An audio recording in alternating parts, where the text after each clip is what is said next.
ہے شرعی مسئلہ کہ شوہر پہ اس کو پکا ہوا کھانا دینا واجب ہے. پکا ہوا کھانا.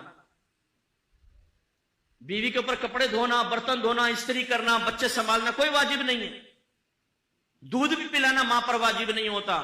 ہاں اگر بچہ کسی اور ماں کا دودھ قبول نہ کرے تو الگ بات ہے، پھر اس کو پلانا واجب ہوگا، ورنہ ماں پہ دودھ تک پلانا بچے کو واجب نہیں ہوتا. یہ آپ نے دین کبھی سیکھا ہے؟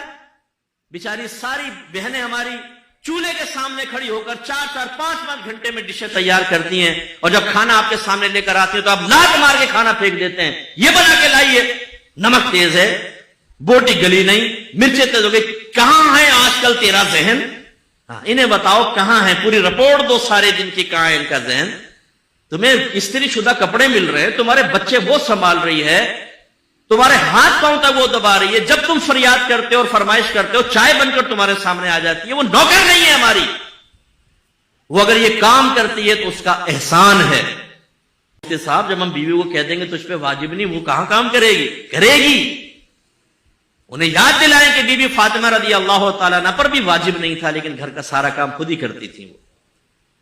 لیکن اب میں جو آپ کو سمجھانا چاہ رہا ہوں، اگر ایک بیوی پہ کوئی چیز واجب نہیں تھی، اس میں کوتاہی ہوئی، کیا آپ کے لیے جائز ہے کہ آپ اس کے منہ پہ تھپڑ مارے، اسے ماں بہن کی گالیاں بکے کہ آپ کے کپڑے پہ استری کیوں نہیں کی؟ اگر وہ چائے بنانا بھول گئی تو کیا آپ کے لیے جائز تھا اس کو لات مارنا؟ اگر ہے تو لائیے شریعت کی دلیل پیش کریں، ورنہ میدان معاشر میں گرفت کے لیے تیار رہیں.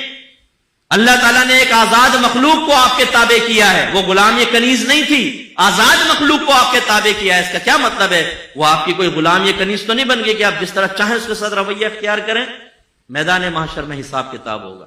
میرے آقا نے اپنے آخری خطبوں میں اہم ترین باتیں کی.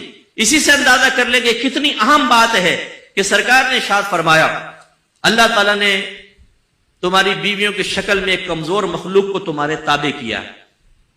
میں تمہیں تمہاری بیویوں کے معاملے میں ہمیشہ تمہیں اللہ سے ڈراتا ہوں، تم اللہ سے ڈرتے رہنا، ان پر ظلم مت کرنا.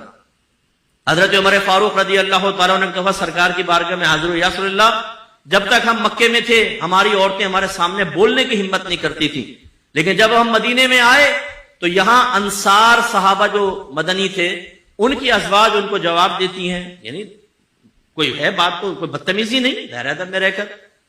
تو کل میری زوجہ نے بھی مجھے جواب دیا.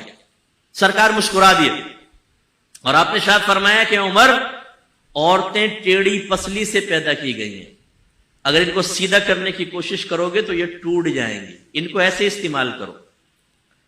عمر فاروق رضی اللہ تعالیٰ عنہ 6.5 فٹ کا قد، یہ لمبے چوڑے لہیم شہیم، اور آپ یہ کہہ رہے ہیں میری زوجہ میرے ساتھ ایسا کر رہی ہے. سرکار فرما رہے ہیں اللہ نے ان کو ایسا ہی پیدا کیا ہے. اس سے بھی ذرا سمجھیے، بعض اوقات زوجہ ایسی ہی ہوتی ہے